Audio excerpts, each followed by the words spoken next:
This is a breaking news. Mazi Nnamdi Kanu was again in court today. Yes, I know you're surprised. I know that you are not expecting it, because today is the 15th of September and not the 10th of October. So yes, confirmed. This is a confirmed news. Mazi Nnamdi Kanu in court today, and I'm here to bring you exclusive because this is a breaking news and this one happened unexpectedly. In fact, I will call it an emergency session that held today. So fasten your seatbelt and listen to whatever I'm about to tell you, because we only give out the facts here and nothing more. Mazi Nnamdi Kanu was again in court today, and this time it was bordering on a very important issue surrounding his health and his life. Mazi Nnamdi Kanu is seriously sick. Yes, you heard it again from me. Mazi Nnamdi Kanu is seriously sick. He is sick.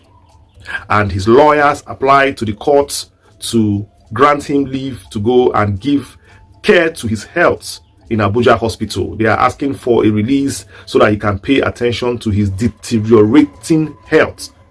In fact, this sickness is not an ordinary one. Some say it is spiritual, some say it is physical, some say it's part of the sickness he got when he was arrested in Kenya, the way he was malhandled and treated. In fact, some say that it is the sickness he got even in the DSS dungeon, that he has not been treated well. Some even accused of being poisoned. Strangely, his liver is damaged, his kidney is damaged, his pancreas, his heart is malfunctioning, his stomach is swelling, his armpits are swelling up. The man is going down dehumanized and sick. So his lawyer, in the person of Kanu Agabi, his senior lawyer, the lead lawyer, applied to the court. So Kanu Agabi applied for the court to reconvene so that they can attend to this matter and give judgment for Mazi Nnamdi Kanu to go and take care of his health in an Abuja hospital.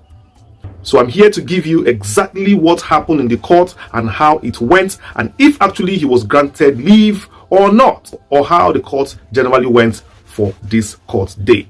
So whatever you're doing, I advise to please calm down, focus on this video, or you go and finish what you're doing up and you come back and you listen to the video, because you don't want to skip a bit of what I'm about to tell you. In fact, sit down and relax and listen.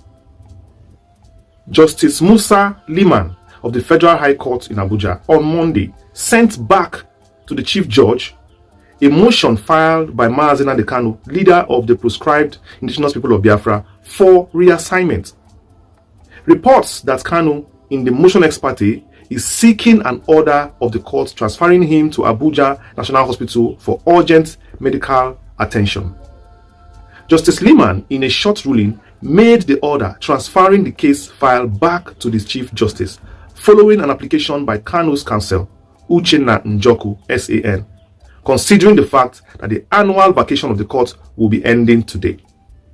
The DSS lawyer, Chief Adeboyega Awomolo, SAN, did not oppose Uchenna's application.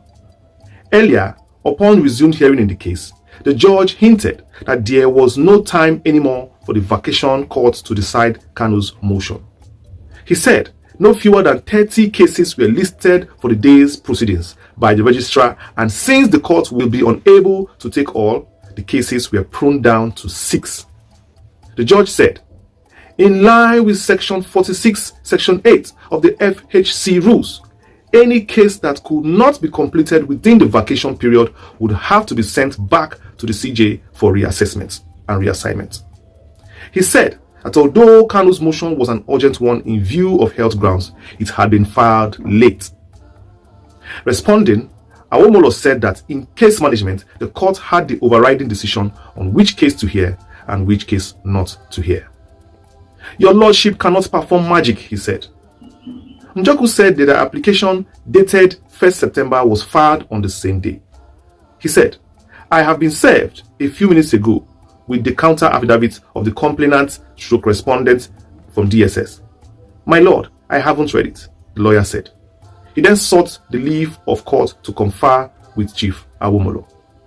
Having conferred with the lead counsel for the complainant/respondent, and in the light of the remarks my lord made this evening, which are sensible and clearly persuasive to the bar, And given that the vacation ends today, and in order not to impose a date on your learned brother before whom the substantive case is pending, we will be asking for an adjournment, Njoku said. Awomolo said it was unfortunate that the matter was coming up rather late. Had it been that they filed the application earlier, it would have been taken during vacation. But we are ready to take the motion anytime, any day, he said. Justice Lehman consequently ordered that the case be filed, be referred back to the registry for reassignment. This is the latest breakdown on what has been happening and what happened in court, also coupled with his health issues. This is what I have to say. In what you just heard, it is clear that the judge refused Mazi Nnamdi Kanu's, request to be sent for medical care at the National Hospital. It's very obvious. That is what the judge said. In fact, he threw out the case, saying that amongst all, that it was filed late. I will answer that. Please, Sir Judge. There is nothing like late or early when it comes to somebody's health. You can say that you would have filed it early when? Is it not when somebody is sick that the person asks for a doctor? Is it not when somebody has a health breakdown that the person requests for a doctor? And the last time I checked, people can sleep well today and wake up with a health problem. Health problem is not what somebody keeps for long and says, I will do. Sometimes somebody can be well today and feel unwell tomorrow.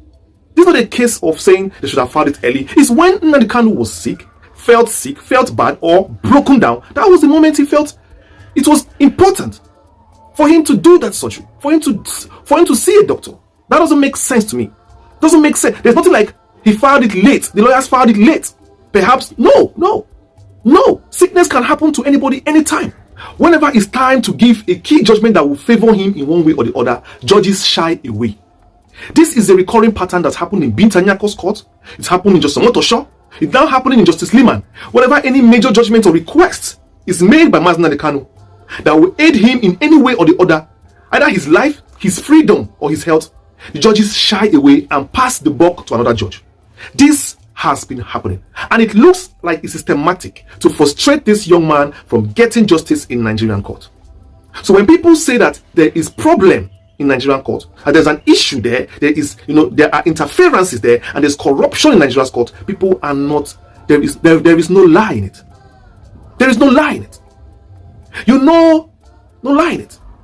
Are you going to try a dead man? Is a dead man going to defend himself? You talk about habeas corpus. Is this habeas corpus now? Are you going to bring Nnamdi Kanu alive or dead to come and face trial? It's bad. It's so bad. I don't understand. What level have we sunk into in Africa? The 4 years or 6 years he has spent in this dungeon, is that not enough for you people to understand that you have punished this man enough? And at least you can grant him a little request. Is that not enough? Let us stop playing. Let us stop playing and come out open. Whatever we are doing right now looks very, very shady and scary. It is a premise to what I suspect is being planned on the 10th of September, on the 10th of October. Because if you plan to release Mazi Nnamdi Kanu on the 10th of October, or you plan to give him a favorable judgment, you will not be afraid to give him his medical health treatment now.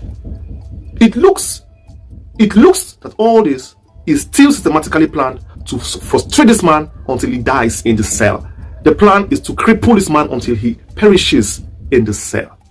Then you get what you want. You cannot clap for yourself. What I'm here to say, well done for the injustice. Well done for the systematic torture, terrorism happening to Nnamdi Kanu. Well done, because I see the last time I checked, this kind of attitude has not been given to the bandits of the north. Kidnappers are having a wild time enjoying themselves with the Commonwealth of Nigeria. Yes, Nigerian money is being used to pardon them, to give them amnesty them, and everything happening to them. Nigerian money from the southeast is being used, of course, from Imo, from Abia, from Enugu, all here from our land. The money is being used to rehabilitate bandits, kidnappers, and Boko Haram. But our youths here, who you should talk to and negotiate with them and discuss with them, you push them away. Be careful, because let Britain not mislead you to cause a crisis in Nigeria. Let Britain, that are shouting Britain, let Britain not mislead you. Let Britain, the wickedness of Britain, not mislead you. If you see good thing, you do. This health matter. It was a step too far. You went too far. You went too far. As well, on 10th of October is Nnamdi Kanu's court case, and I hope that day is going to be a day of smiles. But we are still watching, because whatever you're doing with Nigeria, you have to die with a long spoon. Because the country, as you can see, is not a country. It's just a place, an estate of Britain itself. We'll still watch patiently and wait, because everything comes around, goes around. And of course, we know that as long as there's life, there is hope. Like, share, and subscribe to my channel. Turn on notification and select that all that you see there to get notified whenever I release a video. I've been your host, Chi Ne Du. So I'll see you next video. Peace.